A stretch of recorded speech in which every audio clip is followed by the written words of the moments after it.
నమస్తే, welcome to special focus.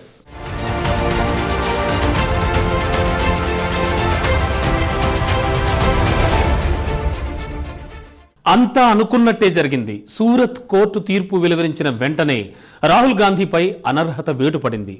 రాహుల్పై అనర్హత వేటు రాజ్యాంగబద్ధమేనా? రాహుల్పై వేటు కోర్టులో నిలబడుతుందా? ప్రజాస్వామ్యానికి ఘోరి కట్టారన్న విపక్షాల విమర్శలు వాస్తవాలేనా? ప్రజాస్వామ్యం కోసం రక్తాన్ని ధారబోసామంటోన్న ప్రియాంక వ్యాఖ్యలు నిజాలేనా? దేశవ్యాప్తంగా ప్రజాస్వామ్య పరిరక్షణకు కాంగ్రెస్ పిలుపు. రాజకీయ విమర్శల కేసులో ఇలాంటి శిక్షపై రాజ్యాంగ నిపుణుల విస్మయం. రాహుల్ చట్టానికి అతిథులు కాదంటోన్న బీజేపీ. ఇక దీనిపై రాహుల్ గాంధీ ముందున్న మార్గాలేంటి? స్పెషల్ ఫోకస్లు చూద్దాం.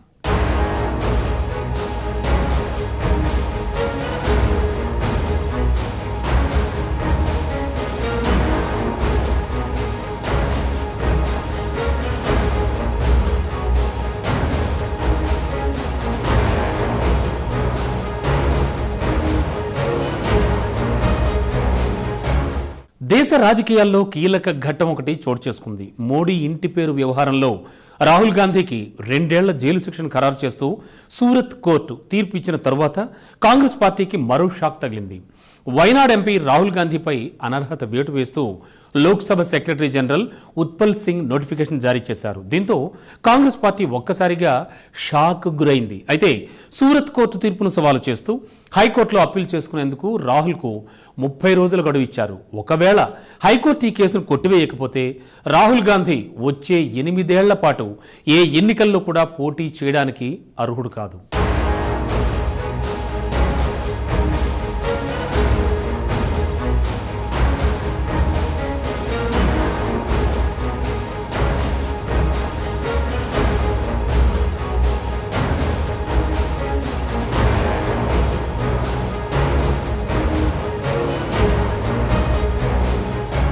కాంగ్రెస్ పార్టీ అధికారంలోకి వస్తే రాహుల్ గాంధీయే తమ పీఎం అభ్యర్థంటూ ఆ పార్టీ చెబుతూ వస్తోంది. అయితే రాహుల్పై 8 ఏళ్ల పాటు ఏ ఎన్నికల్లో పోటీ చేయకుండా అనర్హత వేటుపడే ఛాన్స్ ఉండడంతో కాంగ్రెస్ పార్టీ దిక్కుతోచని పరిస్థితిలో పడింది.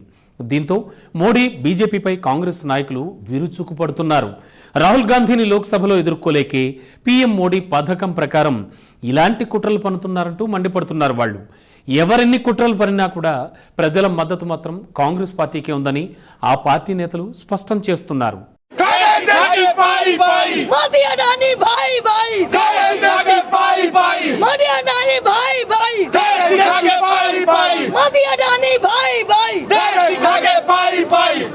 मोदी डरता है पुलिस को आगे करता है, जब जब मोदी डरता है पुलिस को आगे करता है। चोर है भाई चोर है, चौकीदार चोर है, चोर है भाई चोर है, चौकीदार चोर है, चोर है भाई चोर है, चौकीदार चोर है।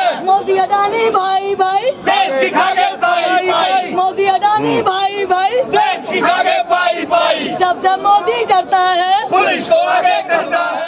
ఇక రాహుల్ గాంధీ అనర్హుడు ఎందుకయ్యారనే విషయానికి వస్తే 2019 నాటి పార్లమెంట్ ఎన్నికల ప్రచార సమయంలో రాహుల్ గాంధీ కర్ణాటకలోని కోలార్లో నిర్వహించినటువంటి బహిరంగ సభలో మాట్లాడుతూ నరేంద్ర మోడీ ఇంటి పేరును ప్రస్తావిస్తూ వేల కోట్ల రూపాయల మేర బ్యాంకులను మోసగించి దేశం విడిచి పారిపోయిన ఆర్థిక నేరగాళ్ల పేర్లన్నీ కూడా మోడీ అనే ఇంటి పేరుతోనే ఎందుకుంటున్నాయని ప్రశ్నించారు ఆయన.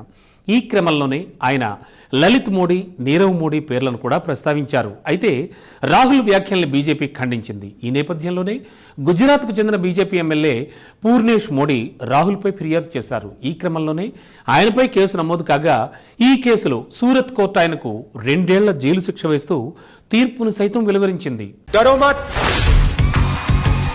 हम पूछेंगे, एक बार नहीं हजारों बार पूछेंगे, रुकेंगे नहीं जब तक अदानी जी की सच्चाई नहीं निकलेगी, तब तक हम नहीं रुकेंगे। भाइयों और बहनों, अदानी जी और मोदी जी एक हैं और देश का पूरा धन एक व्यक्ति के हाथ में जा रहा है। याद रखिए, आजादी की लड़ाई भी ईस्ट इंडिया कंपनी के खिलाफ हुई थी। उस कंपनी ने भी हिंदुस्तान का सारा धन सारा का सारा उठा लिया था। इतिहास रिपीट हो रहा है, ये देश के खिलाफ काम हो रहा है और अगर देश के खिलाफ काम होगा तो कांग्रेस पार्टी खड़ी हो जाएगी, लड़ जाएगी। ఇక ఈ కేసులో ప్రస్తుతానికి సూరత్ కోర్టు 30 రోజుల బెయిల్ ఇచ్చినా కూడా ఆ తర్వాత ఆయనకు న్యాయపరమైన చిక్కులు ఎదురయ్యే సూచనలు కనబడుతున్నాయి. పైకోర్టులు కనుక సూరత్ కోర్టు తీర్పును కొట్టివేయకపోతే రాహుల్ 8 ఏళ్ల పాటు ఎన్నికల్లో పోటీ చేయలేరు. అయితే సూరత్ కోర్టు తీర్పుపై ఉన్నత న్యాయస్థానానికి వెళ్లాలని కాంగ్రెస్ పార్టీ నిర్ణయం తీసుకుంది. మరోవైపు పరువు నష్టం కేసులో తనకు 2 ఏళ్ల జైలు శిక్ష పడ్డంపై రాహుల్ స్పందించారు. సత్యమే తనకు గురువని చెప్పారు. తన ధర్మం, సత్యం, అహింసలపై ఆధారపడిందని రాహుల్ వ్యాఖ్యానించారు కూడా. मैं पूछता जाऊंगा, मुझे कोई डर नहीं लगता इन लोगों से. और अगर ये सोचें कि मुझे डिस्क्वालीफाई करके, धमका के, जेल में डाल के मुझे बंद कर सकते, नहीं, मेरी वो हिस्ट्री नहीं है. मैं हिंदुस्तान के लोकतंत्र के लिए लड़ रहा हूं और मैं हिंदुस्तान के लोकतंत्र के लिए लड़ता रहूंगा. किसी चीज से नहीं डरता हूं, यह सच्चाई है. और फिर उसके बाद आपने सबने देखा क्या हुआ. सवाल पूछना मैं बंद नहीं करूंगा. नरेंद्र मोदी जी का अदानी के साथ क्या रिश्ता है और 20,000 करोड़ रुपए किसके हैं, मैं पूछता जाऊंगा. मुझे कोई डर नहीं लगता इन लोगों से. और अगर ये सोचें कि मुझे डिस्क्वालीफाई करके, धमका के, जेल में डाल के मुझे बंद कर सकते, नहीं, मेरी वो हिस्ट्री नहीं है. मैं हिंदुस्तान के लोकतंत्र के लिए लड़ रहा हूं और मैं हिंदुस्तान के लोकतंत्र के लिए लड़ता रहूंगा. రాహుల్పై సూరత్ కోర్టు ఇచ్చిన తీర్పుపై చట్ట ప్రకారం ముందుకెళ్తామని కాంగ్రెస్ పార్టీ జాతీయ అధ్యక్షుడు మల్లికార్జున ఖర్గే చెప్పారు. బీజేపీ ఇలా చేస్తుందని తాము ముందే ఊహించామన్నారు. రాహుల్ నోరు నొక్కడానికి ఇలా చేశారంటూ విమర్శించారాయన. राहुल जी पर गुजरात में जो कार्रवाई हुई है उसके खिलाफ हम हाईकोर्ट में तो जाएंगे, अपील करेंगे, लेकिन किस वजह से, उसमें कुछ भी नहीं, क्योंकि 2 साल का अगर शिक्षा इनको देंगे तो ये पार्लियामेंट मेंबर से डिस्क्वालीफाई हो जाएंगे. ये इनको बाहर निकालना चाहते. अरे जो आदमी सच बोलता है, आपका पोल खोलता है, तो उसको बाहर डालने के लिए ऐसे तरीके आप ढूंढते हो. किसको भी डिफेमेशन केस तक आज तक 2 साल की सजा हुई ही नहीं. कोई वार्न करता है, कोई माफी पूछता है, कोई 1 साल का देता है, 6 महीने का. उसमें प्रोविजन ही 2 साल का है. पूरा का पूरा इन्होंने ठोक दिया. चलो जाओ, तुम डिस्क्वालीफाई हो जाओ, बात मत करो, तुम्हारी जबान बंद. अरे हमारी जबान एक की बंद करने से आप 140 करोड़ जनता की जबान बंद कर सकते हो. అటు తన సోదరుడు భయపడే రకం కాదంటూ ప్రియాంక గాంధీ స్పష్టం చేశారు. తమకు నిజం చెప్పడమే అలవాటని, అందుకే నిజమే చెప్పామన్నారు.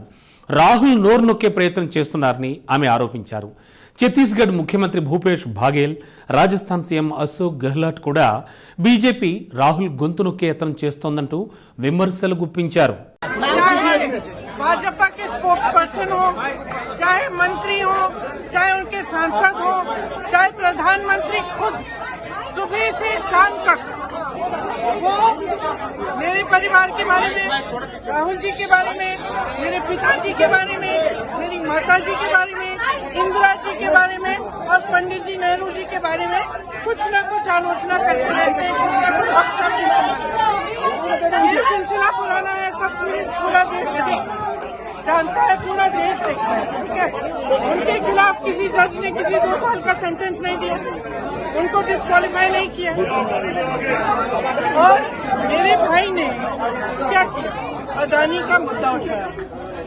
मेरे भाई ने अदानी का मुद्दा उठाया, सवाल पूछे संसद में, इसीलिए ये सब हुआ है. जो केस, जिस केस का स्टे कंप्लेनेंट ने खुद मांगा था, 1 साल से स्टे था, अडानी पे जो भाषण दिया मेरे भाई ने, उसके बाद अचानक उस कंप्लेनेंट ने उस केस को जिंदा क्यों किया. अगला कदम क्या होगा मैम? ये सरकार अडानी पे जवाब देना नहीं चाहती, डरती है इन सवालों से, इसीलिए ये पूरी प्लानिंग के तहत किया गया है ताकि राहुल जी संसद. अगला कदम क्या होगा मैम आपका? देखिए मैंने कहा, अगला कदम क्या होगा? मैंने कहा है कांग्रेस लड़ेगी, राहुल जी लड़ेंगे, हम सब लड़ेंगे। ये हमारे रगों में जो खून दौड़ता है ना, ये शहीदों का खून है। सुन लीजिए, जिस खून को आप बार बार परिवारवादी कहते हैं, बार बार आप आलोचना करते हैं, बार बार आप शब्द इस्तेमाल करते हैं, ये खून बहा इस देश के लिए, ये पीछे हटेगा नहीं।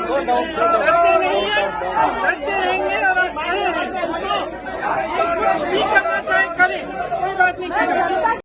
రాహుల్పై అనర్హత నిర్ణయాన్ని విపక్షాలు ముక్త కంఠంతో ఖండించాయి. ఢిల్లీలో కాంగ్రెస్ నేతృత్వంలో విపక్ష పార్టీలన్నీ కూడా భారీ ఎత్తున నిరసన చేపట్టాయి. ప్రజాస్వామ్యం ప్రమాదంలో ఉందనే బ్యానర్లు ప్రదర్శిస్తూ విజయ్ చౌక్ నుంచి రాష్ట్రపతి భవన్ వరకు ఓ భారీ ర్యాలీ కూడా నిర్వహించారు. లలిత్ మోడీ, నీరవ్ మోడీ, మొహుల్ చోక్సీలు ప్రభుత్వం నుంచి కోట్ల రూపాయలు కొల్లగొట్టి దేశం విడిచారు. దీనిపై ప్రధాని ఇప్పటివరకు ఒక్క మాట కూడా మాట్లాడడం లేదంటూ విపక్షాలు ఆరోపించాయి. అయితే విపక్ష పార్టీలు అదానీ, హిండెన్బర్గ్ అంశంపై జాయింట్ పార్లమెంటరీ కమిటీతో దర్యాప్తు చేపట్టాలని డిమాండ్ చేస్తున్నాయి. ఈ విషయంలో రాష్ట్రపతి సైతం చొరవ తీసుకోవాలంటూ కోరుతున్నాయి. राहुल गांधी आगे बढ़िए, राहुल गांधी जिंदाबाद, राहुल गांधी जिंदाबाद, राहुल जी आगे बढ़िए, हम आपके साथ हैं, राहुल जी आगे बढ़िए, हम आपके साथ हैं, हम आपके साथ हैं। रक्षा करो, रक्षा करो, रक्षा करो, रक्षा करो, जिंदाबाद, जिंदाबाद, राहुल गांधी जिंदाबाद, जिंदाबाद, जिंदाबाद।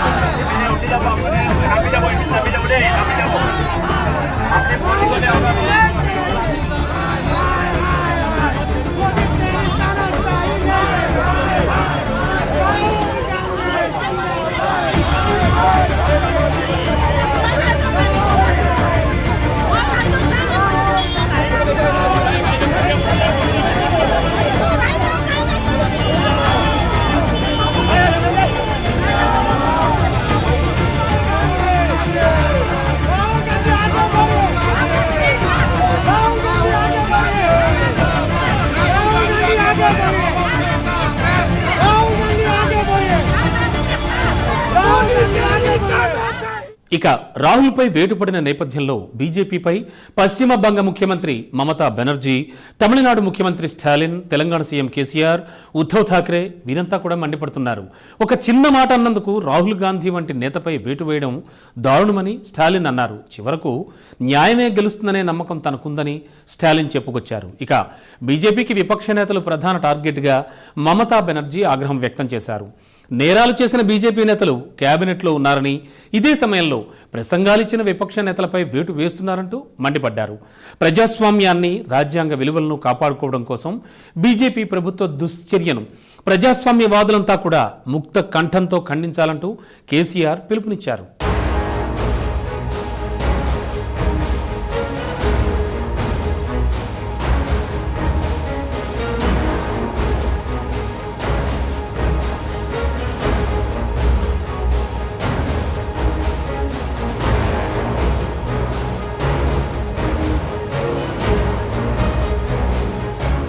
రాహుల్ గాంధీ భావి భారత ప్రధాని కావాలనుకున్నారు. అందుకే నెహ్రూ, గాంధీ కుటుంబ వారసుడిగా రాజకీయాల్లోకి వచ్చారు. ఆయన నానమ్మ ఇందిరలాగే పార్టీలో తిరుగులేని నేతగా ఎదగాలని భావిస్తున్నారు. కానీ ఇప్పటికి కూడా పార్టీపై పట్టు చిక్కలేదు. దీనికి అంతర్గత ప్రజాస్వామ్యం మా పార్టీలో ఎక్కువ అని ముక్తాయింపు ఇచ్చుకున్నా అది లెక్కల్లోకి రాదు. ఈ క్రమంలో నానమ్మలా ప్రధాని అవుతారో లేదో తెలియదు కానీ ఇందిరాగాంధీలాగే అనర్హత వేటుకు మాత్రం గురయ్యారు. అనర్హతకు గురైన జాబితాలో మాజీ ముఖ్యమంత్రులు జయలలిత, లాలూ ప్రసాద్ యాదవ్తో పాటు కమల్ కిషోర్ భగత్, బాబన్ రావు వంటి వారు మరికొందరు నేతలు కూడా ఉన్నారు.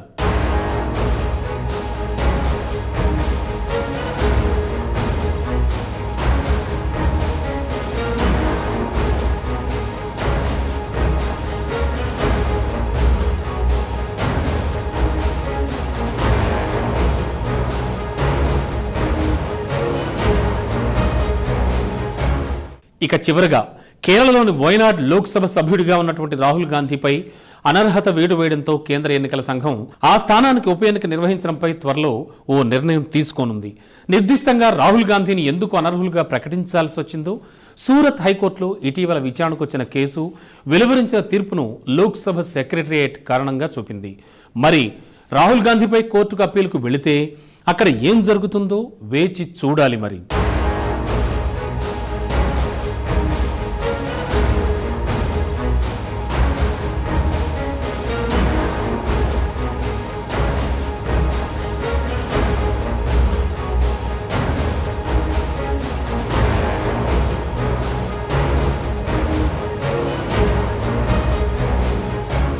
ఇది వాటి స్పెషల్ ఫోకస్.